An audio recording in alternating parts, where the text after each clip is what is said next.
this is Stephanie Pickard with Guitar Control, and today we're going to go over some neoclassical guitar licks. So if you haven't already, please subscribe to our YouTube channel, youtube.com/guitar control. If you're on Facebook or YouTube, please let me know that you can see and hear me, and we will get started. So whenever I think of neoclassical guitar, I think a lot about Yngwie Malmsteen and that kind of, pedaling licks and those kind of things. So we'll go over a lot of that. We'll do about 30 minutes of lesson, 15-minute Q&A as always. So please feel free to ask questions throughout the lesson as well. But I will definitely answer your questions at the end. Also, grab your guitar if you have one nearby. I'm in E-flat today. I'm using a different guitar than I normally do. This is my custom. I love this guitar. I don't always use it, but I did want to use it today. So feel free to grab your guitar. I will walk you through these licks and the style. Also, again, if you haven't already, please subscribe to our YouTube channel. So it's youtube.com/guitar control. Tons of free videos every day for myself and others, so make sure you check that out. All right, so let me know that you guys can see and hear me, and we will get started. So it looks like James and David. Cool. Sorry for the technical difficulties. You should be able to hear me now. So if you're on Facebook, Facebook is always a little delayed. Just say hi, and we will get started. And so what I'm talking about, if you're just starting out, when I'm talking about pedaling and stuff, pedaling is when you're always coming back to the same note. So a not exactly neoclassical example, but an example you probably all know or have heard is Crazy Train is what I always try to refer to when I'm talking about pedaling, because it's the most popular song I think that we would all know, and it's always coming back to that note. So when you do that,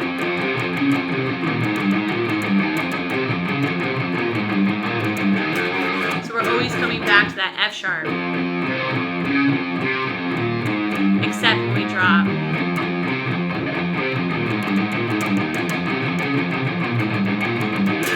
And it does make sense because Randy Rhoads was a classical player, but obviously that's not a neoclassical part. I just wanted to explain what pedaling is. So when we do these pedaling licks, that's what we're doing. I'll make sure that you can see the guitar.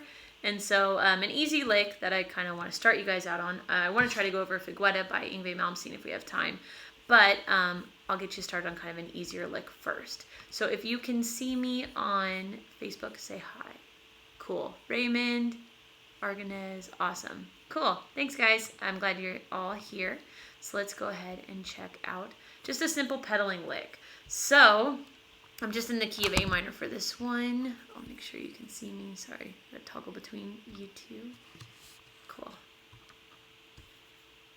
Awesome. So I'm gonna start with my pointer on the second string, 5th fret. Second string, 5th fret. Then I'm gonna use my pinky on the first string, 8th fret, and then I'm gonna use my ring finger on 7. So I go, and my pedaling motion in this lick is going back and forth between 8, 7, 8 on the first string. So go. That's my very first thing. 5 on the second string, then on the first string, 8, 7, 5. I'm going down, up, down, up. You can get some feedback, so I'm palm muting to get rid of that. And you got to lift up just enough to let the notes you want to ring out, ring out. My next movement is to drop my pointer, so I'm changing the note. So I went from 5 on the second string to 5 on the first string. That changed, and I kept that pedal in between each, so like this. So I went 5 on the second string, first string, 8, 7, 5, then 5 on the first string, 8, 7, 5. So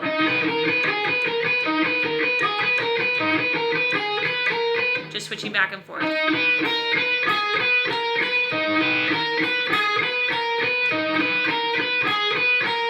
When that gets comfortable, I'm going to go ahead, and I'm actually only doing one of each. I'm just going back and forth to show you guys. So then 6, back to my pedaled note, and then back to 5. So all together would be.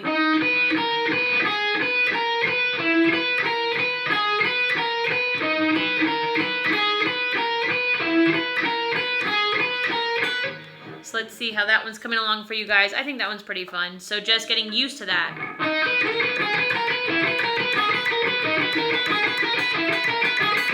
And the uncomfortable, the more comfortable you get, you can speed it up. So let me know how you guys like that one. I think that's pretty cool because, again, I always try to tell you guys to see the guitar in patterns. So there's a couple patterns. There's the motion of going every other time from right and then changing the note every other time, and our pedaled phrase. So it goes.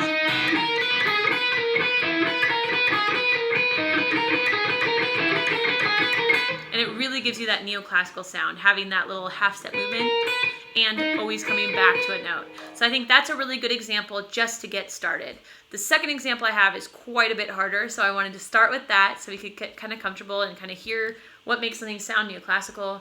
Hi, James. That's awesome. I don't know your name, but hi, Bad Union.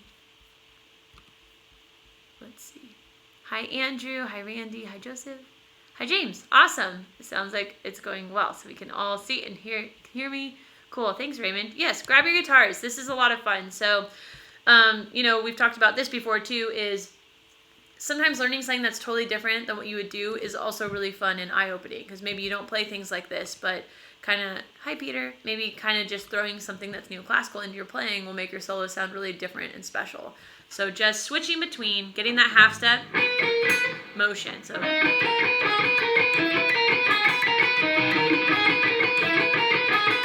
this is really cool for finger independency too. So see, I'm using all different fingers.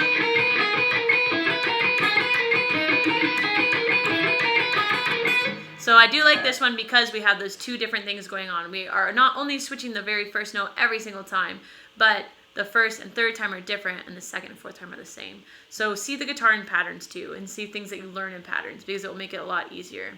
And using the correct fingers helps a lot too. So you'll notice that when I was on, I always kind of try to tell you guys this too, is that when you're playing a lick, kind of assign a finger per fret, and then you can kind of, depending on your lick, if you have to stretch, you can go ahead and do that. But see how I use my pointer when I'm in my first fret of whatever my lick is going to be, my position that I'm in, whatever key. And then I use my second finger on the second fret of that position, third, fourth. And that way it keeps it really clean and just makes it really easy. Hi, Dwander. I hope that's how you say your name. That's awesome. So Marwin said that he or she, I'm sorry, I don't know what that is. Oh, he. That he is doing a lick very similar. That's awesome. So now for a longer one that I think is really cool. We might have to break up a little bit. And this one's weird too because I know it really well, so it might be weirder to break up, because sometimes you'll notice too when you learn something and you know it really well, you have to, when you're dissecting it, it's kind of weird. But that's also how you really know something. So make sure you check that out too. For anybody that's just logging in, make sure that you do subscribe to our YouTube channel. Like I was saying, all of these live streams that I'm doing will be on that channel, and lessons that I've done in the past that are just the normal videos that we put out every day, and there's other instructors too, so make sure you check that out. So youtube.com/guitar control. And if you click the little bell on our channel too, you subscribe to our notifications, and it lets you know when we have a new video up. So I'm going to show you one more example. It's a long one though.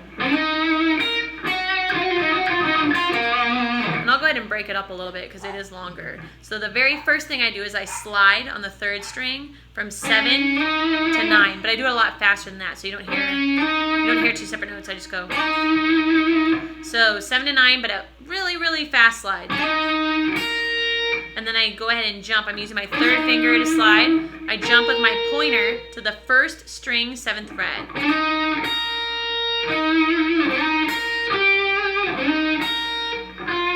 Oh, sorry. So sliding. Go ahead and try that slide really quick, and let me know if you can hear it. Cool. So, sorry, just answering you guys. Also, actually, while I have you guys here for a second, before we get into that long example, I wanted to actually give you guys a discount code for hanging out with me today. So let's make sure that you can hear that, or see that, sorry. I'm going to grab it for you really quick. So for Facebook, I will pin this to the top of the chat so that you have it. And for YouTube, I'm going to go ahead and throw it in the comments box. So here you go. Hi, Robert. Hi, Barry. It's awesome. Cool. So here is for Facebook. this is our killer guitar control secret. So we've talked a lot about this too. This is all playing from the heart, and it's something that I really believe in, that I think is really cool, and it's about not just learning other people's licks, but really finding your own voice on the guitar. So I think a lot of times, you know, and everybody does this, you learn things that are just learning how to play just like somebody else. And that can be really helpful too, because you can take that and make it your own. Like we've talked about too, is making other concepts our own. But this is really all about how to become the best you. So if you're wondering more, how did Yngwie become Yngwie or Clapton become Clapton? This is more about finding that and really kind of dissecting that in that concept and method and how to be that player. So it's really finding the best you and becoming that player. It goes over all sorts of things like technique, you know,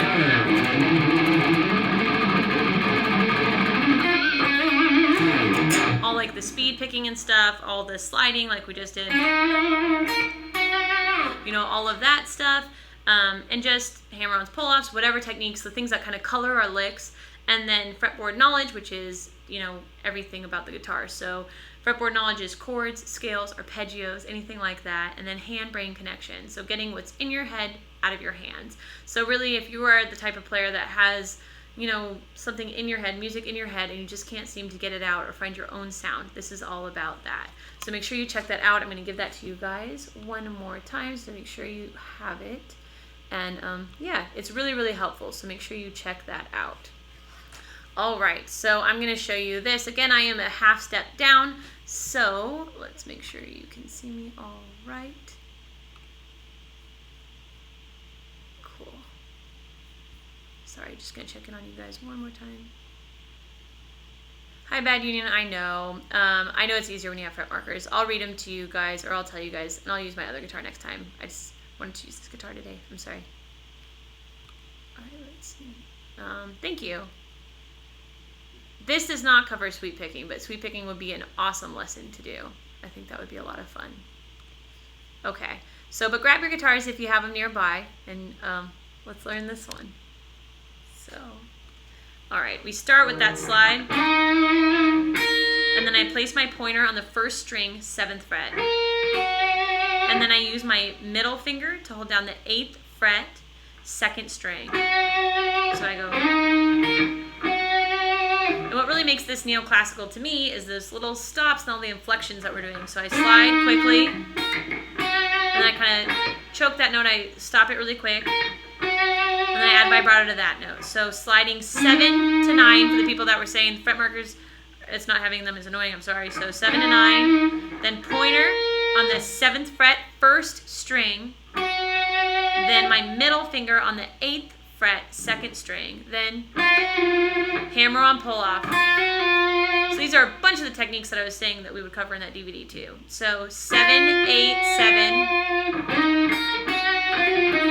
7 to 9. So let's do that phrase one more time.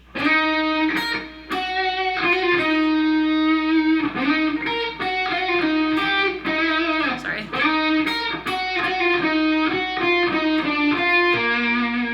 So let's try that. Slide.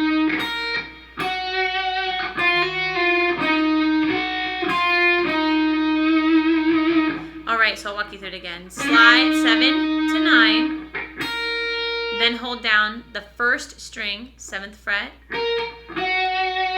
then 8th fret, 2nd string, hammer on pull off. So a hammer on pull off is when we push down one note, slap down the next, and pull it off. So it's one attack, but you heard 3 different notes. So after that, hammer on, pull off. I bring my ring finger back to the 9th fret, 3rd string. Then I go 8, 7 on the 2nd string, 9, 8 on the 3rd string, 7 on the 2nd string, and then 9 again on the 4th string. Well, not again, but 9th fret again, 4th string. So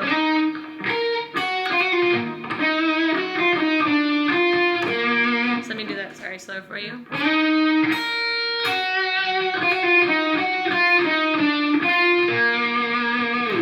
So let's see how that one's coming along for you guys, if it feels easy or hard.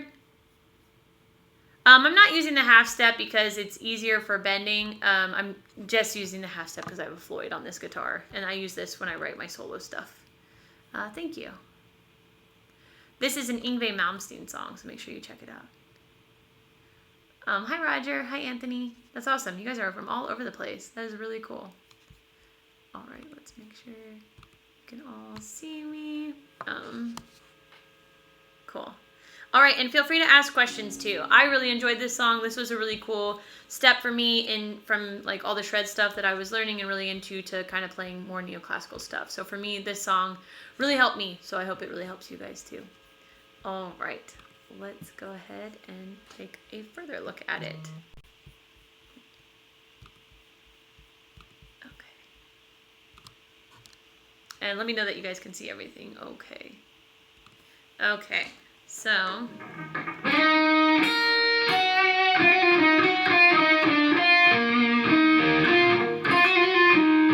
this part gets a little harder. So the whole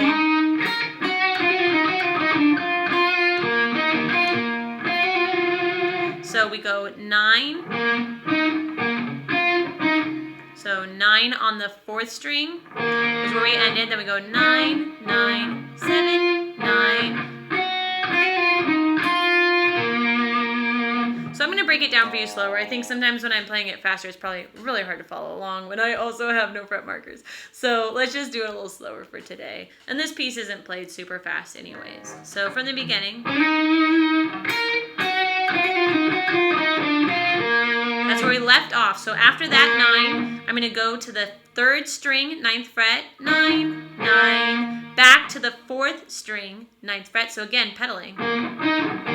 Then 7 on the 2nd string, and then 9 on the 4th string. So again, pedaling, and then 8, 7, 8, 7. So I pick the 8th fret 2nd string once, then I go 7, hammer on, 8, pull off to 7.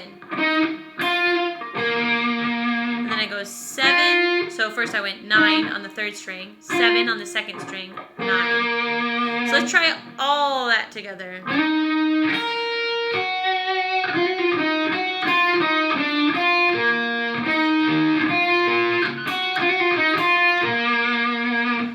Cool, so let's try that one more time.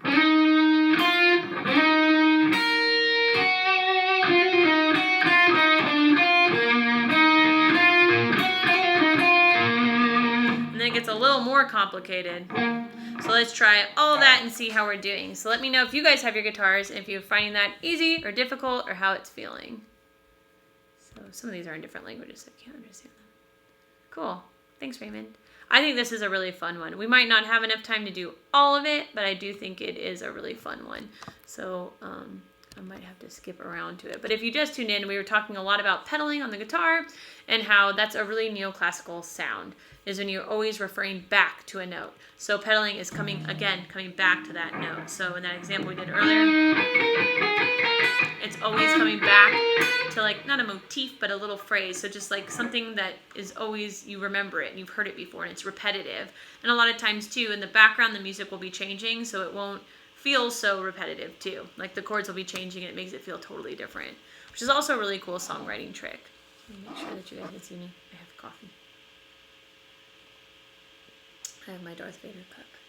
So if you like Star Wars, that's a cool one too. All right, cool. And yes, I'm going to give you guys... Thanks, Chuck. All right, sometimes it gets stuck in your guitar, though. He's saying if he had my hair, he'd be a better guitar player. But sometimes it gets stuck in your guitar, and that's not good. So I'm going to give you guys this code one more time for our Killer Guitar Control Secrets. Thank you guys for checking in every week. I think that's really cool. Thanks, Marvin. That's awesome. This is a really fun song, so maybe I'll do a whole video on it. That could be cool, because I don't think we'll have enough time to get through all of it, but it is really fun. And it gives you, I think it gives you a super cool intro to that neoclassical sound, just pedaling back and forth. I also hear that in Cacophony stuff too, which I think is really cool, and some Cacophony stuff. So if you haven't checked out Cacophony, that's another really cool band. That's Jason Becker and Marty Friedman. So let me grab this for you guys. Again, this is our Killer Guitar Control Secrets, all about playing from the heart.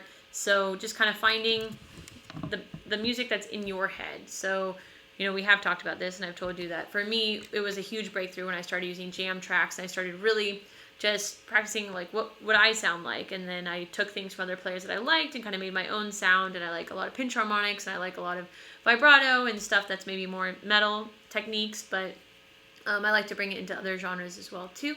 and, you know, like tap slides or things that I've heard other people do, and then combining techniques that I don't think go together. And so this is about, you know, whatever's in your head, getting it out there. So not sounding just like anybody else. So even when you learn a cover, you learn somebody else's song, not worrying about sounding just like them. So even if you're going to, you know, play this Yngwie song, go ahead and play it like you. Oh, thank you, Kip. I appreciate that. So making sure that you play it just like you. And then the second thing that it will go over is technique, which is, you know, all the hammer-ons, pull-offs, a lot of things that we're doing in this song that I try to point out while we're doing them. So hopefully that's helpful. But the slides, the vibrato, anything that kind of, you know, colors that. So, technique is the first thing, sorry. So technique.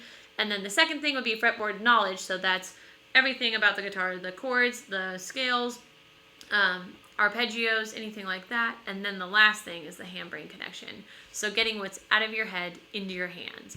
And this is really, really helpful. It's, again, more the concept of how does somebody like Yngwie become Yngwie, not how to become Yngwie. So this is all for the guitar player that wants to sound like themselves. You want your own voice on the guitar. So make sure you check this out and you get your discount for hanging out with me. So feel free to check that out. Hi, Randy. My nail polish always seems to match my guitar. I always use the same color, so maybe my guitars are just similar colors. But I mean, I have a few different guitars. I have like 10 guitars, but I tend to use this one a lot, and I use my ESP too. Oh, thanks, Chuck. That's really nice. You want to be like John 5? That's a cool person to want to be like. But you don't want to be just like him. You want to take things from their playing. You know, like we've talked about that before, is I've liked a lot of Paul Gilbert stuff, but you don't want to just sound just like them. You want to like...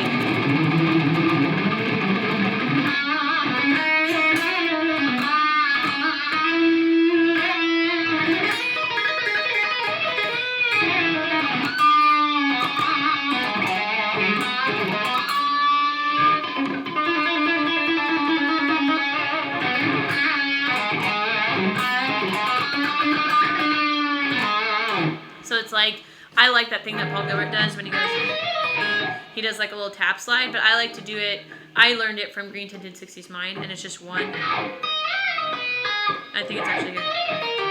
They do it there. I like to bring it in when I'm soloing and just kind of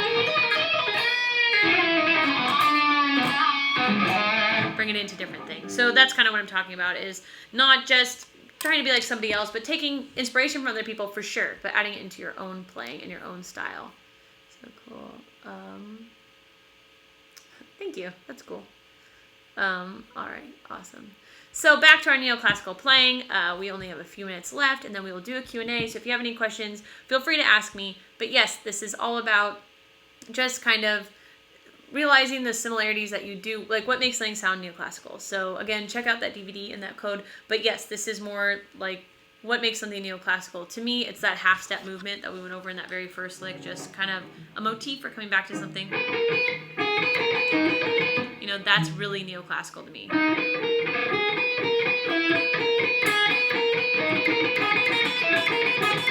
And then you can speed it up and up and up and up and up. So make sure you check that out. All right, so let's go back to this song. And if you have your guitars, let me know. Sorry, I just know I shouldn't be drinking coffee at like 8 o'clock at night, but I had a long day. All right, let's see. Cool. Hi, Sam. All right. Do you like using a delay? Yeah, I do. I use Axe FX mostly now. I use my Axe FX a lot.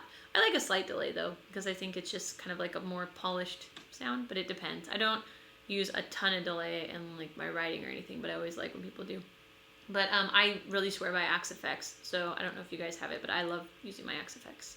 I think it's awesome, because I do a lot of recording too, so if I'm writing something, like before me and my fiance moved out here, I was working in a studio that did like television music and stuff, and if I was writing something for something like that, I liked having the option of, you know, I'm such a guitar player primarily, so that's the instrument that I liked to write almost everything on and transfer it, but I liked having the options of having so many different tones in one unit. So, as you can see behind me, I don't think you really can see it, but my Axe FX is what I swear by. Okay, so let's see.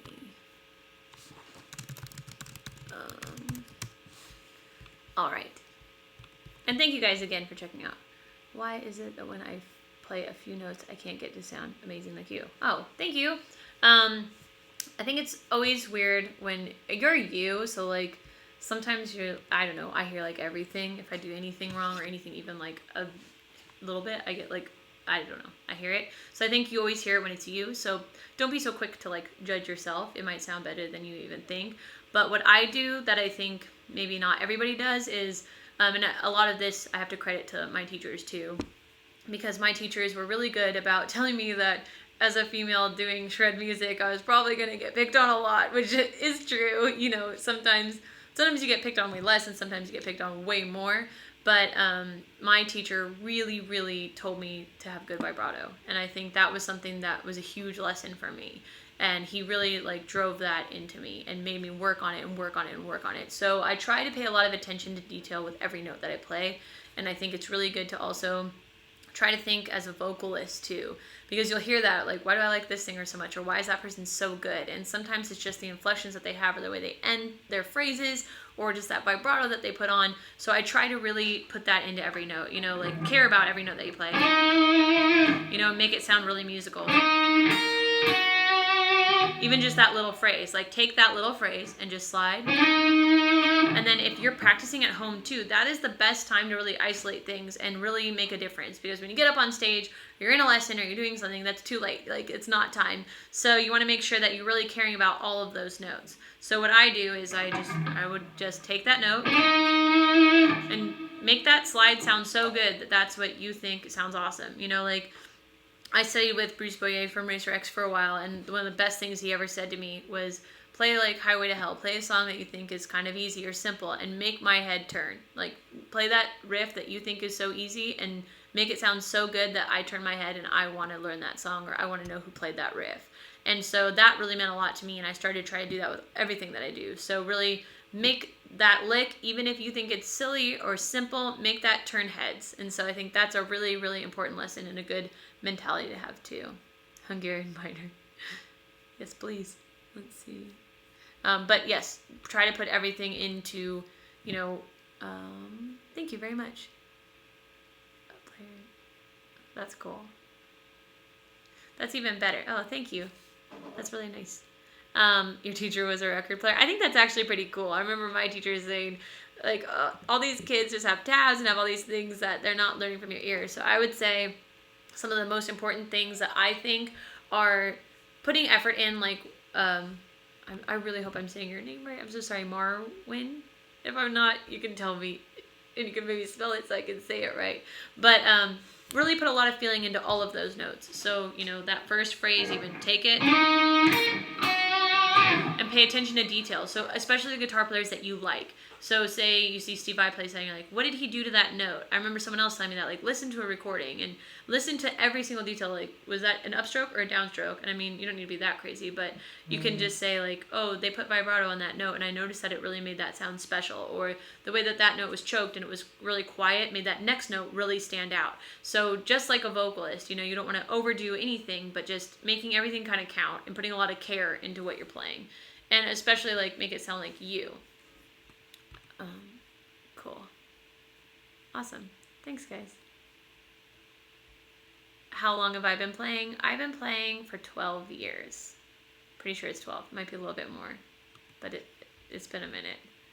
Okay, so let's go back to that. But yes, paying attention to what you're doing and really caring about every single note, I think is awesome. And if you like this song, look it up. It's Fuguetta by Yngwie Malmsteen. So it's Fuguetta.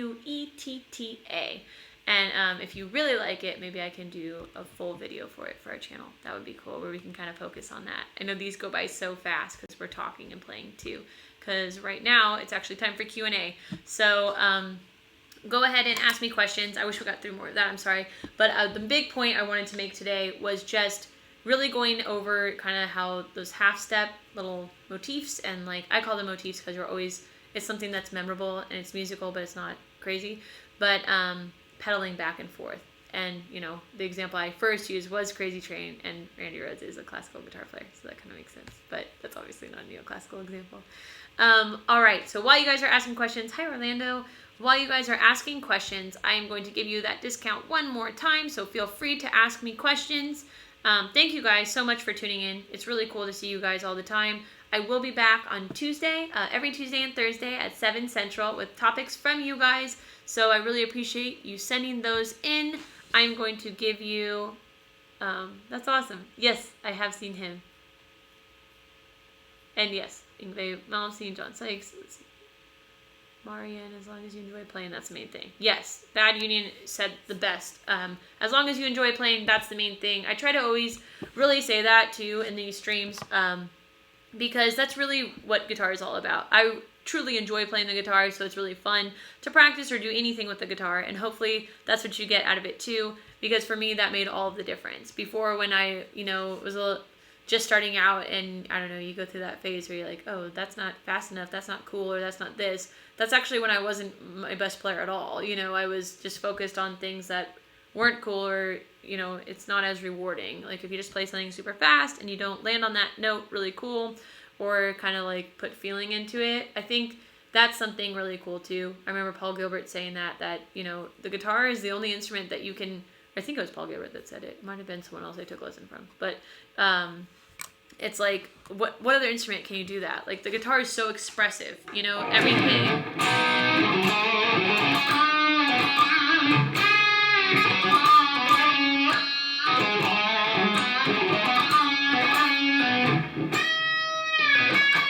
Like what other instrument can you just grab and go?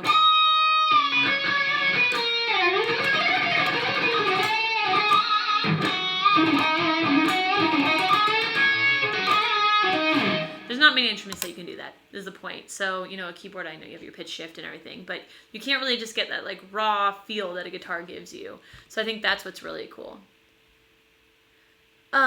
Reading music, so before I answer your guys' questions, please send in your questions, because we are done with the lesson. That went by really fast. I wanted to give you guys that whole example, but that went by really, really fast. So hopefully you got a lot out of that, at least those first two phrases. Frigoda was probably way too long to show you today, but at least you got those first two phrases that I think are really cool. I'll do those again before we leave, but I want to give you our killer guitar control secrets. So all about playing from your heart.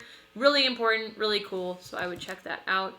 How often do I change my strings? I really need to change my strings right now. I was just thinking about that, and I was actually kind of bummed. But I used to be really psycho and do it like every 3 weeks. I do it less now, but I change them when I feel like they need them. But I kind of like the way that worn strings feel, even though I like the way new strings feel too. So not as often as I used to, but I would say every month is awesome. You can even go longer than that, like every couple months. Depends on what I'm doing too. Do I have any songs on iTunes? I think my songs that were on iTunes are not on iTunes anymore, but I'm writing new stuff. So I wanted to put out, I have some singer-songwriter stuff that I do too. I sing and play, but I am doing a shred album right now. So that'll be out soon. But you can find me on Instagram at Shredany. So it's SHRED, the word shred, and then Anie, ANIE, and on Facebook and stuff. And I'm always posting little clips and stuff. All right, so let's see. Stringed instruments rule. They do. Reading music, may I become a good guitar player? Yeah, there's a lot of ways to become a good guitar player, but I think reading music is very helpful, but it's been most helpful to me in teaching situations, not in live professional situations. For my personal, my experience, a lot of times every band I've been in, or gig even that I've been hired in, most of the people didn't know how to read music, which sometimes was actually harder for me, because sometimes they would try to like tell me the right notes and stuff because they knew that I read music, or that I knew what the notes were on the guitar, and they were playing the wrong ones or saying the wrong ones and playing the wrong one. It was really confusing. But I would say, I think someone said this earlier and I didn't get a chance to say what I was thinking, but your ear is the best thing, I think. I think theory is great. I think if you can take your theory and your ear and mix that is ideal, because you also don't want to just do things because that's what you're told to do. So we were talking about how music, if it's fun for you, that's the best thing. If it's fun for you and it's a release, and if it sounds good, it is good. That's the rule that I go with, at least. I don't know Jimmy's Hey Baby off the top of my head, but I do love Jimi Hendrix. All right, so while we are on that topic,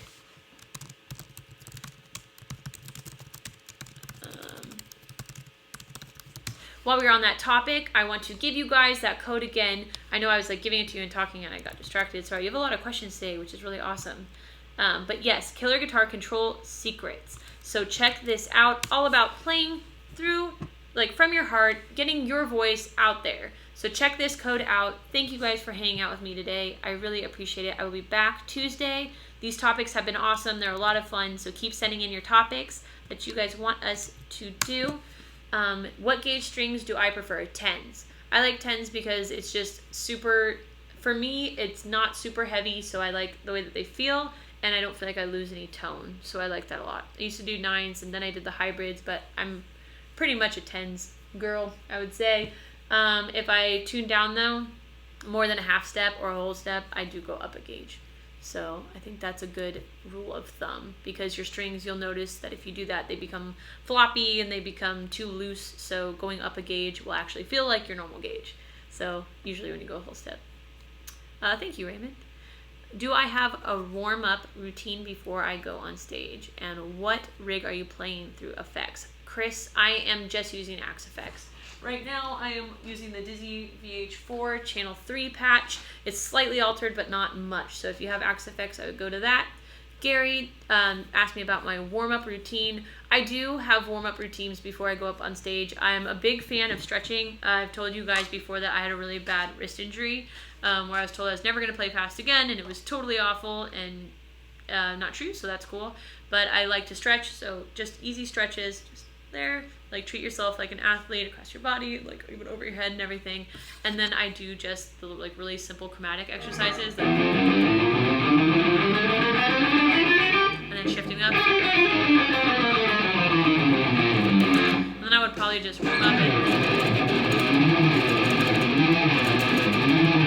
Just like little licks that I think are easy that I like. So that one is that Paul Gilbert one I really love. That's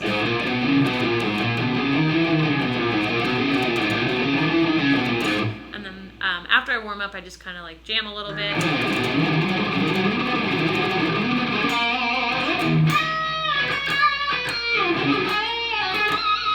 And just make sure that everything's sounding good. But that's what I do, is I just do those quasi-chromatics. I do them all the way up the guitar. I have a couple of videos on our YouTube channel that show my warm-ups and my speed picking tips. So you should check those out too. Just YouTube, Guitar Control. We are actually out of time. So thanks, Chris. That's awesome. We are actually out of time. Thank you guys so much. This was a lot of fun. I appreciate all your questions. You guys had a lot of questions today. I hope that you got at least a little glimpse into neoclassical guitar playing. If you really liked that sound and, you know, those licks that we just kind of got started on, let me know, and maybe we can do a full video on it. But yes, I will be back on Tuesday at 7 by Robert. Check out our Killer Guitar Control Secrets. So all about playing from the heart. It's a lot of fun. It's a good lesson, and I've said this before too, this is not something that anybody else is really teaching. So a lot of people are teaching you how to play, you know, like other people. This is how to be the best you. So this is really for the player that wants to be their own player and have their own voice on the guitar. So check that out. All right. Thank you guys. Oh, I'm glad that you can play, Chuck. Thanks, Bob. I'm glad that you can play still. That was heartbreaking for me too when I thought I wasn't going to. And yes, George Bellis is a freak in a good way. You were saying that in a good way. So that didn't sound nice, but he meant a freak, like he's freakishly good. All right, guys. Thank you so much. I will be back Tuesday at 7 Central with another topic from you.